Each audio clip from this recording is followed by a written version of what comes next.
To get the Crime Writers on After Show right now, go to patreon.com/Partners in Crime Media. I'm Rebecca Lavoie, and this is Crime Writers On.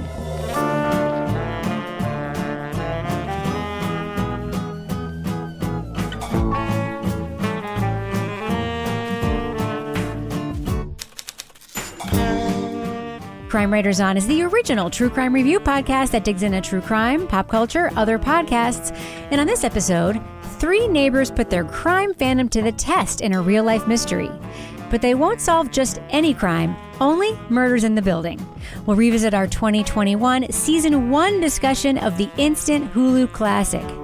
Joining me to get that done and more is true crime author, TV journalist, and host of These Are Their Stories podcast, my husband, and the love of my life, Kevin Flynn. Hello, Kevin. Hello, Rebecca. So, Kevin, what are we going to hear in today's CWO Classic Rewind? Well, we were just reminded Season 5 of Only Murders in the Building premiered on Tuesday. So let's go back to our September 6, 2021 review of the premiere of this show starring Steve Martin, Martin Short, and Selina Gomez. All right, let's take a listen.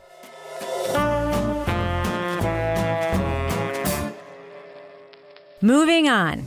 Well, listen, I won't say a word, but my favorite podcast just dropped a new episode tonight. And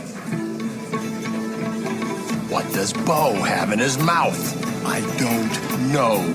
A former TV cop, a washed-up Broadway producer, and a mysterious young woman bond over their shared love of true crime.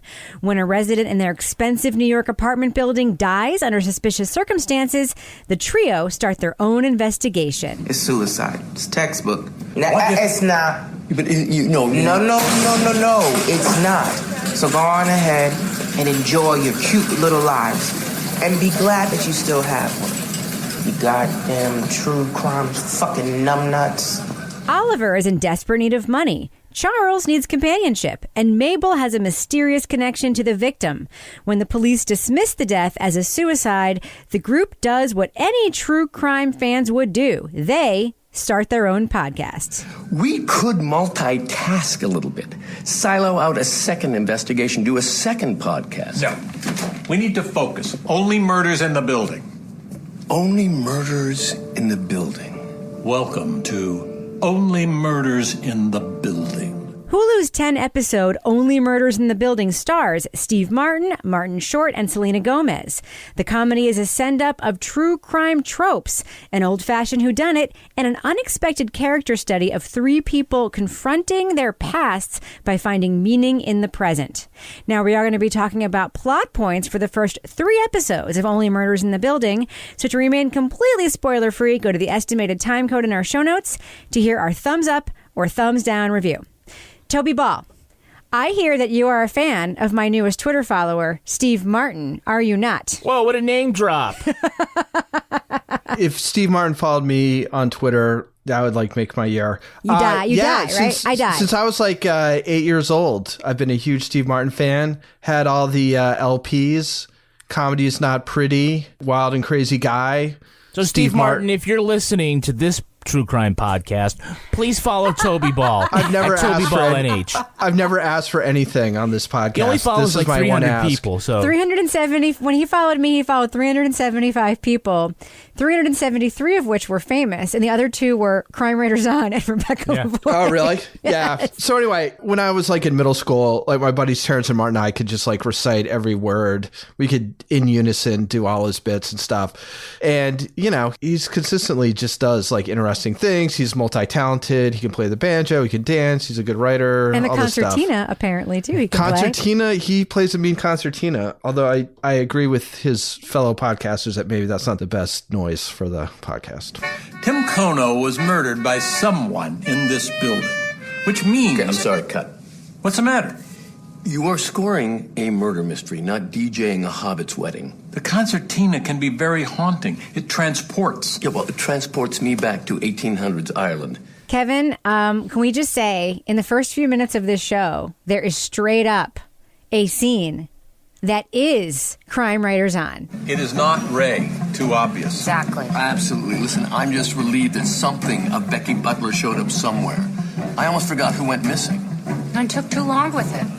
I don't think student council president. She had a smile that would light up a room. Yeah, listen, I'm all for a good peeling of the onion, but let's pace it up, people, please. What did you think about that when you saw that on the show, Kevin? Oh my God. I'm with Martin Short. You know, it's good to peel back the different layers of the onion. I thought we were listening to Crime Writers On.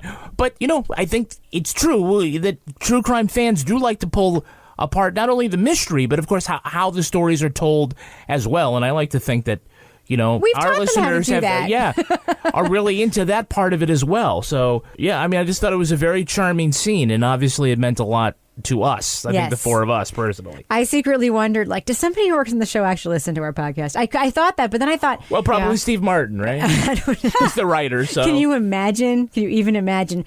Laura, you want to move into this building that's portrayed on the show, don't you? Oh my God. Seriously, you guys, as I was watching this, I was like, this is my dream, to be hanging out with somebody like Martin Short, who's super dramatic, and Steve Martin, this super grumpy old guy, and then this sort of blasé, girl, but going around solving a crime in my own building. I was and the thing was, I loved it because there was funny, humorous, cozy elements too, the murderer could be this lady who wants a bigger apartment. And I'm oh, that's brilliant. I love it.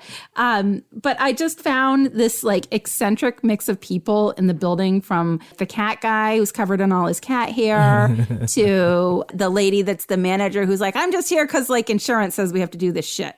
I'm oh my God, I would just die. But it was fun. So, Toby, there are so many subtle references in this show. So The Onion did a fake true crime podcast a few years ago that to me was not particularly funny because it was just a send up of true crime podcast. It didn't add anything satirically to the conversation.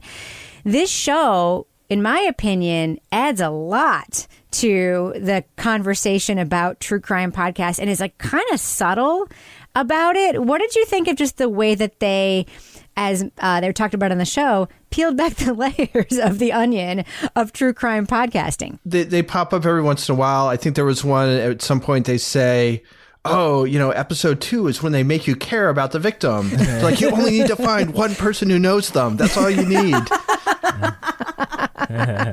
Look, every great episode 2 always makes you care deeply for the victim. That's true. I've fallen in love with so many dead people. Either they make them sympathetic or sexy or interesting, none of which I feel for Tim Conham. Look, someone in this building had to have known him. We find that one person, and all this cracks open. There's other little things, they do a little tip of the hat to Serial with their opening song. Starts off with a plinking piano and stuff. So it's clearly written by people who have listened to their fair share of true crime podcasts and love them and are finding clever ways of sort of lovingly, I guess spoofing isn't really the word, but it's irreverent and almost reverential in a weird way. What do you think, Kevin? Yeah, American Vandal was sort of the first really great true crime satire that really identified what the tropes of the emerging genre were and then really skewering them in a great way. And this, I think, is just a lovely send-up of podcast culture and true crime culture. It doesn't demean it and isn't mean, but it finds the real humor and quasi-absurdity in amateur armchair detectiving, right?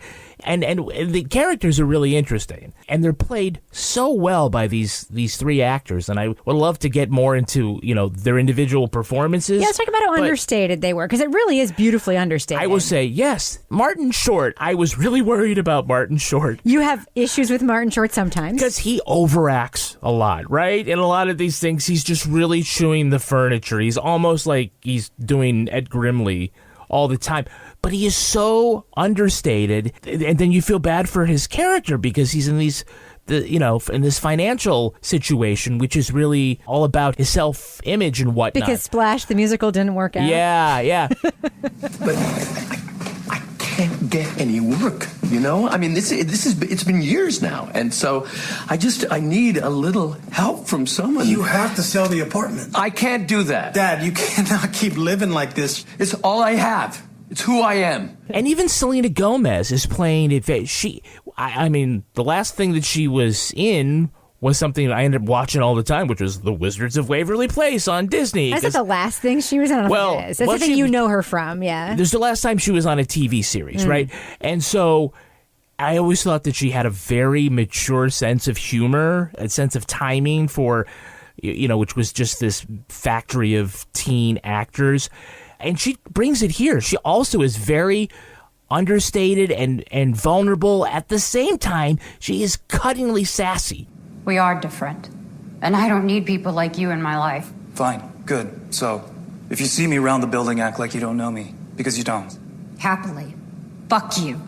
So I think just the performance is great, and Steve Martin, of course, as well. Steve Martin is amazingly warm and lovely in this. Yeah. Laura, I want to ask you about the story structure here, because one of the things that is really smart and very unexpected, because I went into this thinking it was just going to be like a satire about true crime culture, there are actually like 4 or 5 mysteries taking place at the same time here. Of course, we have the central mystery of, the victim who is murdered. We have the side mystery of a murder potentially that happened in the past. We have like, what the hell is going on with Steve Martin? Why is he lying about all these things that he says are his real life, but actually turn out to be dialogue from his performance in a TV show a really long time ago?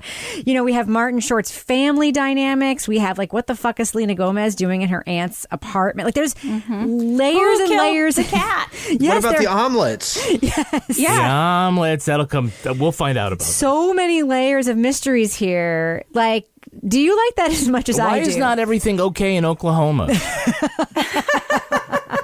It was her panties.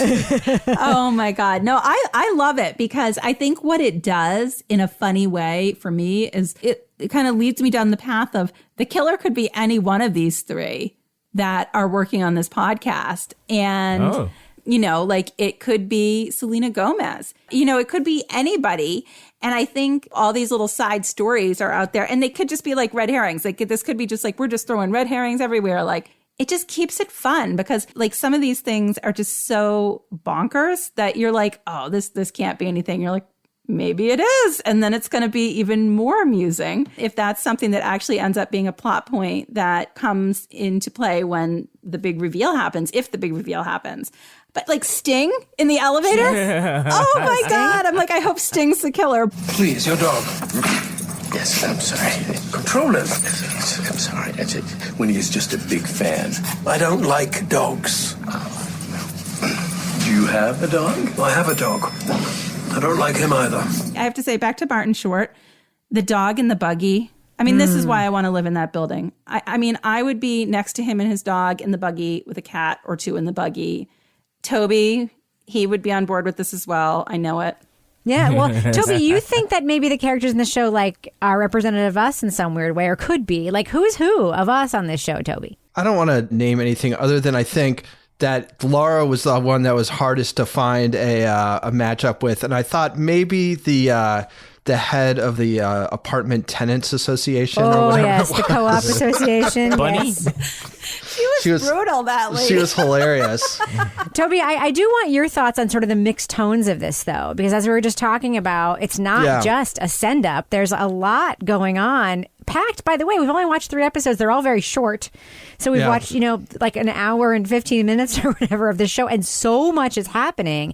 What do you think about that mix? Well, I think that, you guys have talked about a lot of it. I think the other thing that kind of stood out to me is that there is a sort of sadness to all the characters, and that's another thing that makes it kind of interesting, is that it's not like madcap and zany all the time. It's like all these people are, living with regrets or loneliness, or regrets and loneliness. And again, I don't know. I just think I think it's sort of a couple cuts above like what you normally see. I just think the writing is very, very strong. The characters that are written are sort of strong and complex, and they're things that you like about them. They're things that you kind of pity about them, and there are reasons why you don't necessarily trust them, but not in a way that makes you dislike them. It's just makes them more complicated. So again, like we're talking about all this stuff, and we've watched like 70 minutes of it or something. Yeah, we've watched like a third, less than a third. It's like a half of a movie, and there's just so much there. Kevin? Yeah, I agree. It's definitely normally if you're writing a slapstick comedy, you would not go to the lengths of creating characters that appear to have this much depth. And, Toby's right. There's an element of sadness and loneliness and regret in these three characters. But we see them as also very funny. It makes them very well-rounded. And I also don't think there'd be a lot of special effects, right? There are these surrealistic scenes, these little vignettes, and I know Toby didn't care for them, but I did like them, that they were unexpected. And that's what comedy is something unexpected happens. Right, you don't expect that line, that funny thing, and this was also a surprise. But I think it's also very literal in the sense that everybody's dream sequence, weird, funky thing had to do with what they wanted. Martin Short's character wants to bounce back, and so he literally bounces back, and the ring falls onto Selena Gomez's finger, and we don't know yet why Steve Martin keeps making those omelets. Has something to do with, I think, was it Lisa or whoever the person was who had lived there before, his ex-wife, girlfriend, I thought it was like remember? his daughter or something. Could be, yeah. I mean, there's something about the omelets. He makes them and doesn't eat them. There's something important there that we'll find out. I mean, they have that in Reservation Dogs, where another Hulu show that we're also watching, where the kid keeps being visited by his spiritual warrior from the past. But in any event, I digress. It's just a real cut above. Oh, I was just going to say one thing when you were talking about the characters being sad. We have that side scene where Martin Short's character goes off to New Jersey to see his son. And earlier in the show, he's like, oh, well, now I just like to be a grandfather or whatever. And then he goes to see his son. And at first I was like, oh, God, why are we taking this like total detour? But I think then I saw the point. It was actually pretty brilliant because in that one scene, I totally understood that vulnerability and the sadness in his character because you saw the truth of his situation. And then you saw how when he got that one text message, like, come back, we've got some information or whatever, that was like something that was giving him a new sense of purpose because clearly he really wasn't a grandfather and his family situation wasn't what he was portraying it to be. But at the same time, like Kevin said, it doesn't take away from the humor of that character who's, super dramatic, not as dramatic as he's been in other things, but at the same time, just kind of a funny character. One of the things I really relate to about the show, which is like very specific to people who grew up on Long Island, is having friends in the city who are way fucking cooler than you are. I thought you were going to say recording in your closet. No, although it is really funny. It get really hot in that closet, right? Yeah. It's like you have, maybe your parents had friends in the city and then like you hung out with their kids and like the kids were like all so much cooler than everyone you knew on Long Island. And that's sort of like Selena Gomez's character's experience. But that takes us to this past storyline. And Laura, there seems to be like a murder back then too, right? Yeah. Oh, yeah. And we see, like you said, that side mystery where we have Selena Gomez doing a recording of herself in case she goes missing or dies or something. And we find out this whole backstory of the Hardy Boys. And I'm like, I love that. I mean, hello, I loved Nancy Drew and the Hardy Boys and everything. So we are having different flashbacks at different points, like when they're going into his apartment. By the way, I love when they go in his apartment and they have on like the yellow dishwasher gloves. So that's funny. But then we have the flashback where there's like this more poignant scene where there's like this group of them that's hanging out together and they, getting the keys from the superintendent's son who's part of the group and going into different units in the building. And then, she sees the blonde that's part of their group who's dead. So that's going to be a whole nother storyline. And who knows, maybe that's related. But I like the layers upon layers that we have in this and this ability to sort of walk this, line between humor and something where you're feeling more empathy for these characters at the same time. And Toby, we even got a Patti LuPone reference, did we not? And you know who that is now, thanks to this very podcast. I was about to say, that was when I was like, shit, somebody's definitely listening to this podcast who's done this, because there's no way Patti LuPone would come up. I also like the, like I read all the Hardy Boys that were written until I was like, whenever I aged out of it. So they're prominent, and then there's sort of this like little metaphor where they're hiding all the jewels, all the valuables that she finds inside them. And again, I think it's like an interesting touch that I think a lot of people, Nancy Drew and the Hardy Boys was kind of the entry point to crime, right? Those are the first things you read, like in maybe Encyclopedia Brown or something. And I will say that if you want to see the creepiest fucking book cover of a young adult book ever, look up the Hardy Boys while the clock ticks. Yes. That cover 100%. where they're tied up and gagged and there's an old man coming through the grandfather clock secret entrance. It's like, oh my God, no molestar, no molestar. It is very creepy and several layers of creepy. Oh. You know how they get out of those ropes, don't you? They always did the same. They'd like flex their wrists and then they got to tie them up and then they'd unflex them and like slip their hands out. Make themselves big, just like when a bear attacks you. And make yourself small. So Like when easy. a bear attacks you. All right. Let's do what we do. Let's let our listeners know, should they check out Only Murders in the Building? It's a brand new comedy on Hulu, and it's a send-up of true crime culture and all that contains, plus a lot more. Laura Bricker, what do you think? Thumbs up or thumbs down for Only Murders in the Building? I love this show so much. I've been telling people to watch it all week. I feel like, you know what? It's back to school time. We're still living in a freaking pandemic. This is a kind of like fun, addictive show that I want to binge and watch because I just find it really enjoyable. And we've got like a great cast and it's something that I can relate to. You know, it's a satire, but at the same time, it's a satire about people that love listening to true crime podcasts, start making their own podcasts. And even though these characters are obviously exaggerated versions of people, I can see people that I know in some of these characters. And, you know, I can relate to them in a way like, oh yeah, I know how that is. But it's in a way that is comical and funny and enjoyable. And Selina Gomez is, you know, you kind of wonder, like, how is she going to stack up against these two, like, veteran, older comedians? And she's so, I don't want to say deadpan, but she's just understated. And there's one line where, like, Steve Martin is sending her a text message and he's, like, signing it, whatever. And she's like, yeah, I know it's you. Yeah, they don't like phone calls. Phone calls bother them, he says. By the way, Laura, I don't know if you noticed this tiny detail that on her phone that the contact was listed as Charles, parentheses, old. Yeah, I saw that. Like she has a young Charles, but yeah. Toby Ball, what do you think? Thumbs up or thumbs down for Only Murders in the Building? I think it's really good. It's really well written. It's really well acted. It's great to see Steve Martin in something like this. I think, you know, especially being a sort of ensconced in true crime podcasting for all these years, it makes it extra fun. You know, my one caveat is I think like the scenes where Martin Short is like using supposedly his skills as a director to You like mean hone down subjects. The chorus line scenes, Toby? I guess Are you that's going to what shit you on would the call chorus them. line scenes? I thought those were not good. And I thought the surreal stuff was not good. Everything else I thought was excellent. So hearty thumbs up. I'm really psyched that there's 5 more episodes to watch. Kevin Flint. Yeah, I'm a big thumbs up. This is very much like a great true crime podcast, which is that I cannot wait for a new episode to come out each week. And I can't tell you how long it's been since I have been like angry that why didn't we just get to watch these all at once like on Netflix? God damn it, Hulu. Why do you got to be that way?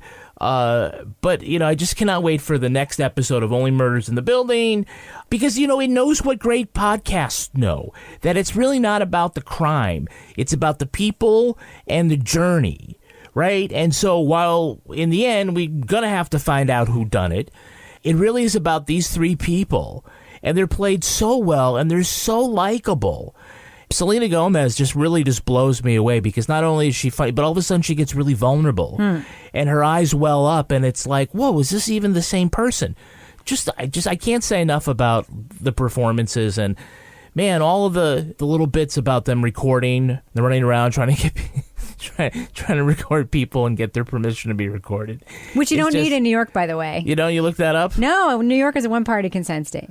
Oh, well. I only know that because of a story that we did. Oh, okay. Well, it's funny that they feel like they need that anyway. But yeah, so I got to say, if you don't have Hulu, goddamn it, get Hulu and watch Only Murders in the Building. Oh, and by the way, guys, did you know that Tina Fey's character who made that podcast cameo, her character's name is Cinda Canning. Yeah? Like Sarah Koenig. Oh, yes.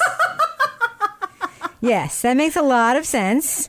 All right, so it's time for my review, right? Yeah, go ahead. I fucking love this show. I love everything about it. It's rich, it's layered, it's nuanced, it's diverse in its storytelling and in its mood. It's got gorgeous art direction, which we didn't even talk about. The way this building is portrayed, it's like it could have been dumb and like Wes Anderson-ish, which isn't dumb in Wes Anderson movies, but it could have been that, but it wasn't that. It could have been all luxe like the Dakota. It wasn't that. It's just beautifully put together. I think everyone else has said all the things that I love about it. So I'm just going to say big fat thumbs up for me for Only Murders in the Building. And your new boyfriend, Steve Martin. Oh, Steve Martin. I wanted to be my dad. Not your uncle.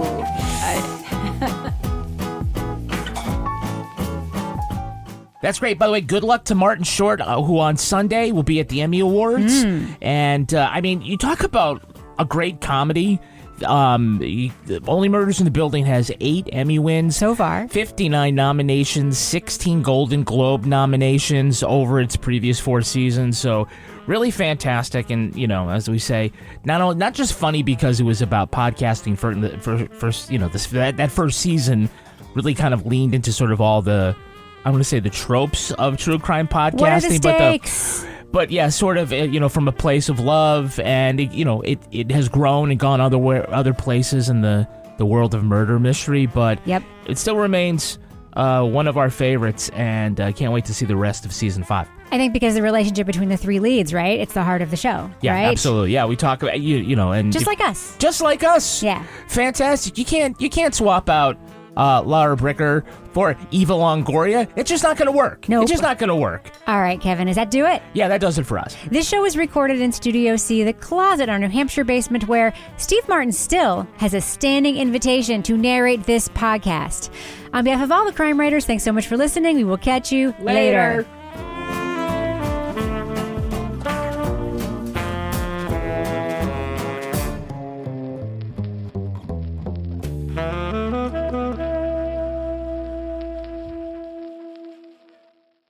Partners in Crime Media.